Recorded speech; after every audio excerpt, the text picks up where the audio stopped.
अस्सलामुअलैकुम, मैं हूं तारिक मसूद अलियानी और मैं हूं अनविशा सलीम। बुलेटिन का बाकायदा आगाज़ करते हुए सबसे पहले आपको बताएं कि अभी तक 28वीं तरमीम पर हमसे कोई बात नहीं हुई। अगर फलाने फॉरम के इलेक्शन का ही इल्ज़ाम लगता है तो फिर इंतखाबात का तो कोई फ़ायदा नहीं। पंजाब के ज़िमनी इंतखाबात में उम्मीदवारों, सियासी जमातों और सहाफ़ियों ने सवालात उठाए। बिलावल भुट्टो जरदारी की कराची में प्रेस कॉन्फ्रेंस। कहा कि हुकूमत तरक्की के दावे कर रही है लेकिन आम आदमी का अपनी तनख्वाह में गुजारा करना मुश्किल हो गया। शहरी माशी सूरत हाल से खुश नहीं। PTI को इंतहा पसंदी की सियासत छोड़नी होगी। मोहतरमा शहीद का आखिरी पैगाम सियासी मफामत का था। मफामत के लिए हुकूमती और अपोजिशन जमातों को अपना अपना किरदार अदा करना होगा। उन्होंने कहा कि तरक्की में सिंध का दूसरे सूबों से कोई मुकाबला नहीं। सिंध में सबसे बेहतरीन सेहत का निज़ाम है। यहाँ बच्चों की अमवात की शरह भी सबसे कम है। हुकूमत को अगर अपने ही मुआशी बहरान को एड्रेस करना है और ख़ास तौर पे जो वफाकी हुकूमत की जो फिस्कल स्पेस की बात किया जाता है तो उसमें एक अहम किरदार पब्लिक प्राइवेट पार्टनरशिप का हो सकता है और हुकूमत को उस पर गौर करना चाहिए। जहाँ तक लंबी इनिंग्स की बात है ये तो अवाम फैसले करेंगे कि कौन लंबी इनिंग्स खेलेंगे या नहीं खेलेंगे और कौन से कॉम्बिनेशंस खेलेंगे। मैं समझता हूँ कल मैंने अपने तकरीर में भी कहा कि सियासी जमातों को सियासी रास्ते निकालने चाहिए और अगर इस पे काम किया जाता है और हम सब मिल के ऐसे माहौल बनाते हैं जिससे सियासत के लिए मज़ीद गुंजाइश निकले तो ये पाकिस्तान के मफाद में है, पाकिस्तान के अवाम के मफाद में है। जो हमारे इश्यूज़ है, मुआशी मुश्किलात है, कौमी सलामती के सवाल है, ये इनके जो लॉन्ग टर्म हल है वो किसी एक जमात की लंबी इनिंग्स से नहीं, वो जेन्युइन पॉलिटिकल स्टेबिलिटी से कायम किया जाता है। और उस जेन्युइन पॉलिटिकल स्टेबिलिटी को कायम करने के लिए सारे सियासी क़ुव्वतों को सियासत में जो हमारे बड़े हैं उनको सोचने चाहिए कि हम कैसे और क्या इक़दामात उठाएं ताकि हम उस नतीजे पे पहुँचें। इमरान फारूक को बानी MKM ने कत्ल करवाया। नशे में कत्ल का हुक्म दिया गया। अब वो मगरमच्छ के आंसू बहा रहे हैं। अगर वो शहीद इनकलाब के कत्ल की तहकीकात चाहते हैं तो केस दायर करें। मैं हर किस्म के ताउन के लिए तैयार हूँ, तमाम सबूत भी फराहम करूँगा। मुस्तफ़ा कमाल की प्रेस कॉन्फ्रेंस। कहा इमरान फारूक की बीवी की लाश पर ड्रामा किया जा रहा है। बानी MKM लाशों पर आइटम सॉन्ग करते हैं। वो शख्स कौम का मुजरिम और गद्दार है। इमरान फारूक के बच्चों से दरख्वास्त है कि बानी MKM का साया भी खुद पर ना पड़ने दें। लंदन वापस जाएं तो बानी MKM के खिलाफ केस दायर करें।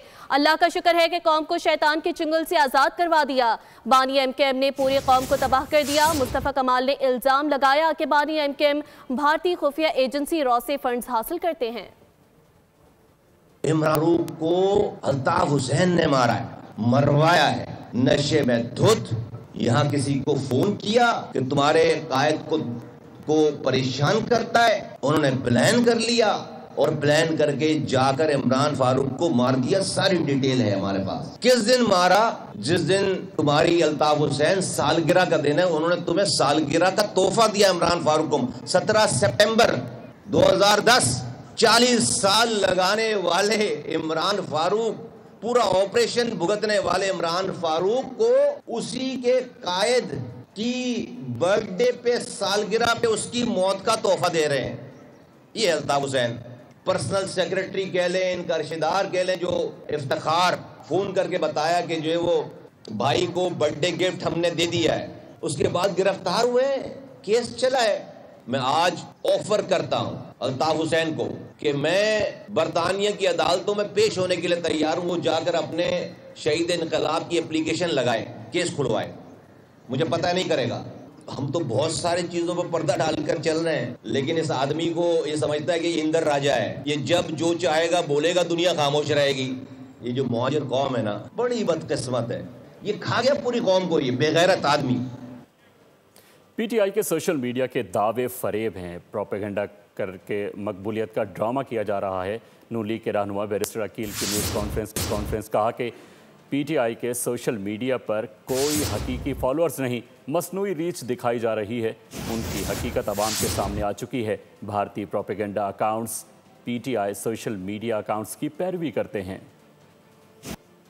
की जो डिजिटल प्रेजेंस है या पीटीआई की जो डिजिटल सफ़े में या एक्स के ऊपर जो तमाम तर बॉट्स से मदद हासिल की गई है वो वाज़े तौर पे मंजर आम पे अब आ चुकी है और वो दर हकीकत अवामी हमायत तो है नहीं। असल में वो एक मुनज़्ज़म धोखा और फ़रेब है जो कि सिर्फ़ और सिर्फ लोगों को ये एक तासुर दिलाया जाता है कि शायद उनकी फॉलोइंग सबसे ज़्यादा है और वो जो हैं सबसे मकबूल सियासी जमात हैं। तो तमाम तर ये जो अकाउंट्स जिनका मैंने जिक्र किया ये बॉट्स हैं और ये इनकी जो प्रेजेंस है वो दरहकीकत होती नहीं है, ये गैर फ़ाल अकाउंट्स हैं और कोई इनकी एक्टिविटी है ना ही उस तरह कोई प्रेजेंस है और ये तमाम तर अकाउंट्स जो हैं वो रिसेंटली क्रिएटेड अकाउंट्स हैं और हाल ही में बनाए गए हैं जिनकी ना तो लोकेशन पता होती है ना ही कोई इनकी मुस्तकिल सरगर्मी होती है या एक कॉन्टीन्यूस एक्टिविटी है वो भी नहीं दिखा सकते, एक आधी पोस्ट होती है उस हवाले से और इसी तरह ना ही कोई दीगर चीज़ें इनके अकाउंट्स में मौजूद होती हैं। लाहौर में भी बच्चों को कुत्ते काटते हैं लेकिन पीपल्स पार्टी के खिलाफ प्रोपेगेंडा किया जाता है। कुत्तों से प्यार करने वाले कहते हैं इन्हें मत मारो, लेकिन दूसरी जानिब वो लोग हैं जिनके बच्चों को कुत्ते काटते हैं। हुकूमत ने डॉग लवर्स की फरमाइश पर कुत्तों की नस्बंदी का फैसला कर लिया है। मुर्तज़ा वहाब की मीडिया से बातचीत कहा कि केएमसी किसी सड़क से पार्किंग फीस नहीं ले रही, पार्किंग फीस टाउन ले रहे हैं। मुनाफिकीन के टाउन्स भी शामिल हैं। टाउन से पूछें कि वो क्यों पार्किंग फीस ले रहे हैं। और मुस्लिमाबाद कॉलोनी है, वहाँ पे पागल कुत्ते ने 7 लोगों को शायद काटा है। प्रॉब्लम दिक्कत ये है कि इसके अंदर 2 तरह की राय है। एक राय है जो डॉग लवर्स है वो कहते हैं कि कुत्तों को नहीं मारना चाहिए और एक सोच वो है जिनको कुत्ता काटता है, जिनके बच्चों को तकलीफ पहुँचती है, जिनके बुजुर्गों को तकलीफ पहुँचती है, वो कहते हैं कि कुत्तों को मार दें। हुकूमत ने इस मामले से निमटने के लिए और वो जो डॉग लवर्स हैं उनकी फरमाइश पे या उनके प्रेशर पे ये फैसला किया था कि कुत्तों को न्यूट्रल करना चाहिए ताकि कुत्तों की आबादी ना बढ़े।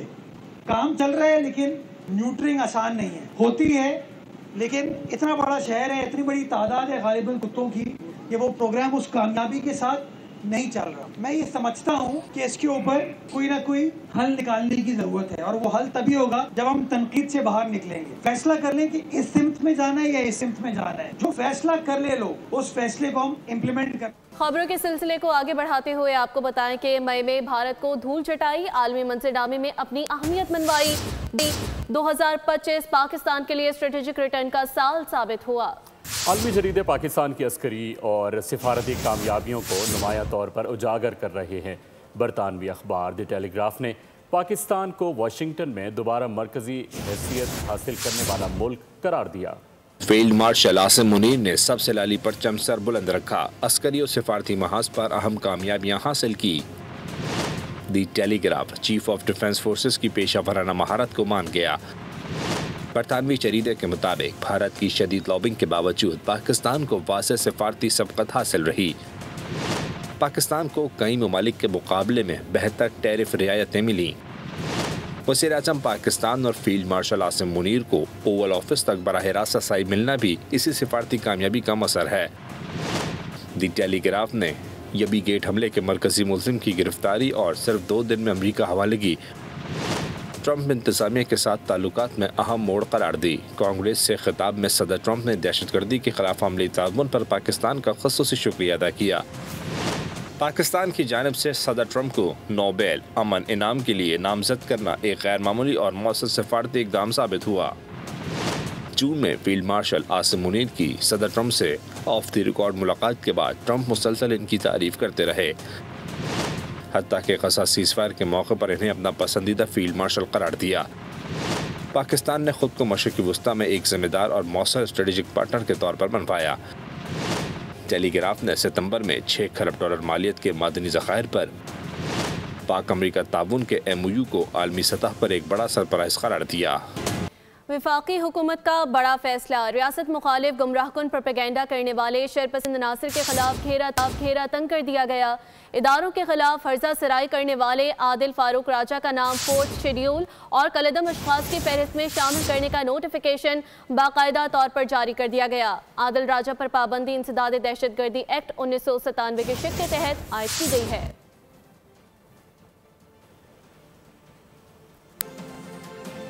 न्यूज़ बुलेटिन से फिलवक्त कितना है। मज़ीद अपडेट्स के लिए विजिट कीजिए bolnews.com। आप देखते रहिए बोल न्यूज़। सब्सक्राइब करें और बेल दबाएं ताकि कोई खबर रह न जाए।